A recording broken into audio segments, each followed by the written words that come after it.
ಪ್ರಪ್ರಥಮದಲ್ಲಿ ಅಣ್ಣ ಬಸವಣ್ಣನವರ ಅಂತರಾಳದಲ್ಲಿ ನೆನೆದು ಇವತ್ತಿನ ಕಳೆದ 10 ದಿವಸದ ಈ ಹೋರಾಟ ಬುರ್ಲಾಪುರ ಕ್ರಾಸಿನ ಹೋರಾಟದಲ್ಲಿ ವೇದಿಕೆ ಸಾನ್ನಿಧ್ಯತೆಯನ್ನು ವಹಿಸಿ ನಮ್ಮೆಲ್ಲರಿಗೆ ಮಾರ್ಗದರ್ಶನ ಮಾಡಿ ಆಶೀರ್ವಾದ ಮಾಡಿ ನಮ್ಮ ಮನಸ್ಸುಗಳನ್ನು ಕೂಡಿಸಿರ್ತಕ್ಕಂಥ ಪರಮ ಪೂಜ್ಯ ಮುಗುಳ್ಕೊಡ ಅಜ್ಜ ಅವರ ಪಾದಾರಂಗದಲ್ಲಿ ಶಿರಸಾಷ್ಟಾಂಗ ನಮಸ್ಕಾರಗಳನ್ನು ಸಲ್ಲಿಸಿ ಅದೇ ತರ ಮುಕ್ತೇಶ್ವರ ಹಡಿಗಾಳ ಸ್ವಾಮಿಗಳ ಪಾದಾರಂಗದಲ್ಲಿ ಪಡಮಟ್ಟು ಈ ಕಾರ್ಯಕ್ರಮದಲ್ಲಿ ಅತ್ಯಂತ ಹಿರಿಯ ಹೋರಾಟಗಾರರು ನಮ್ಮ ಕರ್ನಾಟಕದಲ್ಲಿ ಒಂದು ಸಂದರ್ಭದಲ್ಲಿ ರೈತ ಸಂಘ ಅಂದ್ರೆ ನಂಜುಂಡಸ್ವಾಮಿ ಅವರ ನಂತರ ರೈತ ಸಂಘ ಅಂತ ಹೇಳಿ ಮಾತಿತ್ತು. ಆ ಸ್ಥಾನ ತುಂಬತಕ್ಕಂಥ ಕೊರತೆ ಬಹಳ ಇತ್ತು. ಅದನ್ನು ಯಾರಾದ್ರೂ ತುಂಬಿದ್ರೆ ಅದು ಕುರುಬರು ಶಾಂತನಗೌಡರು ಅಂತೇಳಿ ಬಹಳ ನಾನು ಈ ಸಂದರ್ಭದಲ್ಲಿ ಹೇಳಬೇಕಾಗ್ತದೆ. ಕುರುಬರು ಶಾಂತಕುಮಾರ್ ಅವರು ಎಷ್ಟು ದೊಡ್ಡ ತ್ಯಾಗ ಮಾಡಿದ್ದಾರೆ ನಿಮ್ಗೆಲ್ಲ ಗೊತ್ತಿಲ್ಲ. ಇವತ್ತು ನೀವು 10 ದಿವಸನಾಗ ನನಗೆ ಅಂಜಿ ಸೋಡಿಸಿದ್ರಿ. ಅವ್ರ ಜೀವನ ತುಂಬಾ ಹೋರಾಟ ಮಾಡಿದ್ದಾರೆ. ಅವ್ರಿಗೆ ದುರ್ದೈವ ಎಂತಾದ್ರು ಅಂತಂದ್ರೆ ಅವ್ರು ಇಡೀ ಜೀವನವನ್ನೇ ರೈತ ಸಂಘದ ಪರವಾಗಿ ಹೋರಾಟ ಮಾಡಲಿಕ್ಕೆ ಮುಡುಪಿಟ್ಟಿದ್ದಾರೆ. ಅಂಥವ್ರು ಇವತ್ತು ನಿಮ್ಮ ಊರಿಗೆ ಬಂದಿದ್ದಾರೆ ಅಂದ್ರೆ ಅವ್ರಿಗೆ ನಾನು ಕೃತಜ್ಞತೆಯನ್ನ ಸಲ್ಲಿಸ್ತೀನಿ. ಅವ್ರು ಯಾವ ಸ್ಥಿತಿ ಒಳಗೆ ಬಂದಾರ ಗೊತ್ತಿಲ್ಲ. ನೀವು ಮೊನ್ನೆ ಇದೇ ರೈತ ಹೋರಾಟಕ್ಕೆ ದಿಲ್ಲಿಗೆ ಹೋಗ್ತಕ್ಕಂಥ ಸಂದರ್ಭದಲ್ಲಿ ಅವ್ರಿಗೆ ಆಕ್ಸಿಡೆಂಟ್ ಆಯ್ತು. ಆ ಆಕ್ಸಿಡೆಂಟ್ ಆದ್ರೆ ಅವ್ರ ಸ್ವಾಭಿಮಾನಿ ಅಂತ ಅದು ನಿಮ್ಗೆ ಗೊತ್ತಿಲ್ಲ.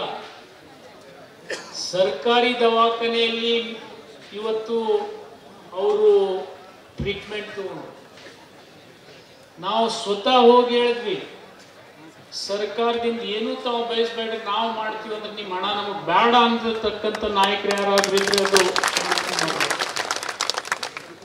ಅವರನ್ನ ಕಂಡು ಮುಖ್ಯಮಂತ್ರಿಗಳು ಸ್ಪೆಷಲ್ ಹೆಲಿಕಾಪ್ಟರ್ ಮಾಡಿ ನೀವು ಇವತ್ತು ಆರೋಗ್ಯವಂತರಾಗಬೇಕು, ನಮ್ಮ ಮಾರ್ಗದರ್ಶನ ಮಾಡ್ಬೇಕಂತ ಹೇಳಿ ಅವರು ಕಂಪನಿ ಹಿಡಿದವರು. ಅಂಥವ್ರು ಇವತ್ತು ಹೋರಾಟಕ್ಕೆ ಬಂದಾರ. ಅವರಿಗೆ ಶಕ್ತಿ ತುಂಬತಕ್ಕಂಥವ್ರು ಯಾರಪ್ಪ ಅಂತಂದ್ರೆ ಈ ಸಂದರ್ಭದಲ್ಲಿ ಚುನ್ನಪ್ಪ ಪೂಜಾರಿ ಅವರು, ಶಶಿಕಾಂತ್ ಗುರೂಜಿ ಅವರು ಅಂತ ಹೇಳಿ ನಾನು ಹೇಳಬೇಕು. ಅವ್ರು ಇರದೆ ಹೋಗಿದ್ರೆ ಇಲ್ಲಿ ನಾನು ಬರ್ತಿರ್ಲಿಲ್ಲ. ನಾ ಬಂದೆ, ಬರುದ್ರಾಗ ನಾನು ನೋಡಿದೆ, ನಾ ಮನುಷ್ಯ ಅದನ್ನ ಇಟ್ಟಿದ್ದೀನಿ, ನನಗೆ ಹೆಣ ಮಾಡಿದ್ರಿ ನೀವು.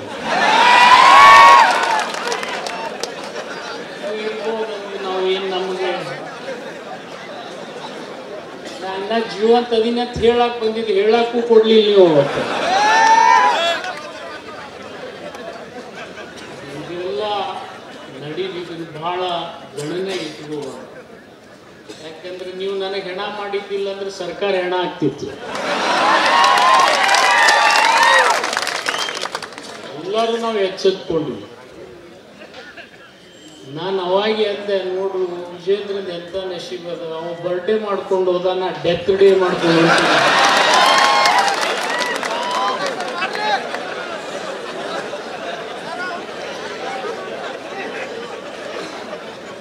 ಒಂದು ಸಮಯ ಅವ್ರ ಹಣೆ ಬಾರದಾಗ ಬರ್ಡೇ ಬರ್ದಿತ್ತು, ನಮ್ಮ ಹಣೆ ಬಾರದಾಗ ಡೆತ್ ಡೇ ಬರ್ದಿತ್ತು. ಅದು ಹಿಂದಿ ಒಳಗೊಂದು ಗಾದಿ ಮಾತದು, ಖುದಾಮ ಇರ್ಬಂತು ಗದಾ ಪೈಲ್ವಾನ್ ಅಂತ. ಅವ್ರ ಹಣೆ ಬಾರನಾಗ ಹಂಗೆ ಬರೆದು ಈ ಹೋರಾಟದಲ್ಲಿ ಪಾಲ್ಗೊಂಡಿರ್ತಕ್ಕಂಥ ಪ್ರಕಾಶ್ ನಾಯ್ಕರು ಅವರು ಬಹಳ ದೊಡ್ಡ ಹೋರಾಟಗಾರ. ನನ್ನ ಜೋಡಿ ಒಂದು 10 ಸರ್ತಿ ಜಗಳಾಡ್ಯಾರ. ಇಲ್ಲಿಗೆ ನಾ ಯಾವಾಗ ಈ ಖಾತೆ ನನ್ನ ಕೈ ಬಿಡ್ತದೆ, ಯಾವಾಗ ಅವ್ರು ನನ್ನ ಜೋಡಿ ಜಗಾಡಕ್ ಬಿಡ್ತಾರೆ ಅಂತೇಳಿ ನಾನು ಚಿಂತೆ ಮಾಡಾಕ್ತೀನಿ. ಯಾಕಂದ್ರೆ ಅಂತ ಎಲ್ಲ ಹೋರಾಟಗಾರರು, ರವಿ ಕಿರಣ್ ಅವರು, ರಾಜು ಪವಾರ್ ಅವರು, ಸುಬೇದಾರ್ ಅವರು, ವಿಶೇಷವಾಗಿ ನಾನು ಈಗ ಅಧಿಕಾರಿಗಳಿಗೂ ಕೃತಜ್ಞತೆ ಸಲ್ಲಿಸ್ತೀನಿ. ಅಕಸ್ಮಾತ್ ಈ ಜಿಲ್ಲಾ SP ಮತ್ತು ಜಿಲ್ಲಾ DC ಅವರು ಇಲ್ಲದೆ ಇದ್ರೆ ನಾನು ನಿಮಗೆ ವೇದಿಕೆನೇ ಮುಟ್ತಿದ್ದಿಲ್ಲ. ಅವರಿಬ್ಬರು ಬಹಳ ನನಗೆ ಹೇಳಿದ್ರು, ನೀವು ಅಲ್ಲಿ ಹೋಗ್ತಕ್ಕದ್ದಲ್ಲ ಅಂತ ಹೇಳಿ. ನಾನು ಅವ್ರಿಗೆ ಬೆಟ್ಟಾಗಕ್ಕೆ ಬಂದಿದ್ರಿ, ನೀವು ಅಲ್ಲಿ ಬಿಡ್ದಿದ್ರೆ ನಾ ಅಲ್ಲಿ ಹೋಗ್ಲಾರ್ದು ಹೋಗುವುದೇ ಇಲ್ಲ, ನೀವೇನ್ ಮಾಡ್ತೀರಿ ಮಾಡ್ರಿ. ಅವ್ರಿಗೂ ಚಿಂತೆ ಆಯ್ತು, ಯಾಕಂದ್ರೆ ನೀವು ಅಷ್ಟು ಆ ವಿರಾಮೇಶದಲ್ಲಿ ಇದ್ರೆ ಅವತ್ತು.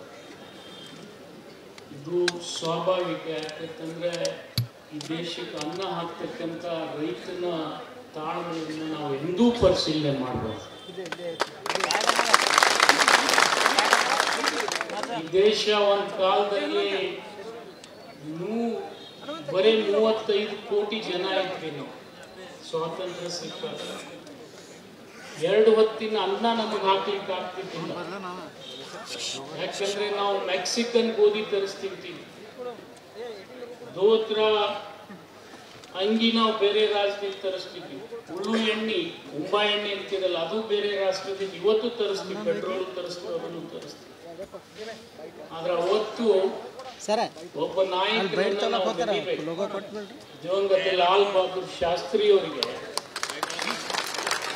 ನಿಜವಾಗ್ಲೂ ಜೈ ಜವಾನ್ ಜೈ ಕಿಸಾನ್ ಅಂದಂತ ಮಹಾತ್ಮ ಯಾರಾದ್ರೂ ಇದ್ರೆ ಅದು ಲಾಲ್ ಬಹದ್ದೂರ್ ಶಾಸ್ತ್ರಿ ಅವರು ಅಂತ ಹೇಳಿ ಅವರು ದೇಶದ ಜನ ಒಂದೊತ್ತು ಉಪವಾಸ ಬೀಳ್ತಾರಂದ್ರೆ ನಾನು ಉಪವಾಸ ಇರ್ಬೇಕಂತ ಹೇಳಿ ಪ್ರಯತ್ನ ಮಾಡಿದ್ವಿ. ಅವಾಗ ನಮಗೆ ಅರಿವಾಯ್ತು, ನಾವು ಎರಡು ಹೊತ್ತು ಊಟ ಮಾಡ್ಬೇಕಾದ್ರೆ ರೈತ ಬೇಕು ಅಂದ್ರೆ. ಆದ್ರೆ ಇವತ್ತು ಸುದೈವ ಎಂತದ್ದು ಅಂದ್ರೆ 35 ಕೋಟಿ ಅಲ್ಲ, ಈ ದೇಶದ 140 ಕೋಟಿ ಜನರಿಗೆ 2 ತಿಂಗಳು ಕುಂಡ್ರಿಸಿ ಅನ್ನ ಹಾಕ್ತಕ್ಕಂಥ ಶಕ್ತಿ ಯಾರಿಗಾದ್ರಿದ್ರೆ ಅದು ರೈತನಿಗೆ ಮಾತ್ರ ಇದೆ, ಬೇರೆ ಯಾರಿಗೂ ಇಲ್ಲ ಅಂತ ಹೇಳಿ ಹೇಳ್ತಾರೆ. ಇವತ್ತು 140 ಕೋಟಿ ಜನರು ಕುಂತು 2 ತಿಂಗಳು ತಿನ್ಬಹುದು, ಅಷ್ಟು ಅನ್ನ ಉತ್ಪಾದನೆ ಮಾಡ್ತಕ್ಕಂಥ ಶಕ್ತಿ ಭಗವಂತ ನಮ್ಮ ರೈತರಿಗೆ ಕೊಟ್ಟಿದೆ. ಇದು ನಮ್ಮ ಸುದೈವ ಅಂತ ಹೇಳಿ ನಾವು ಭಾವಿಸ್ತೇವೆ.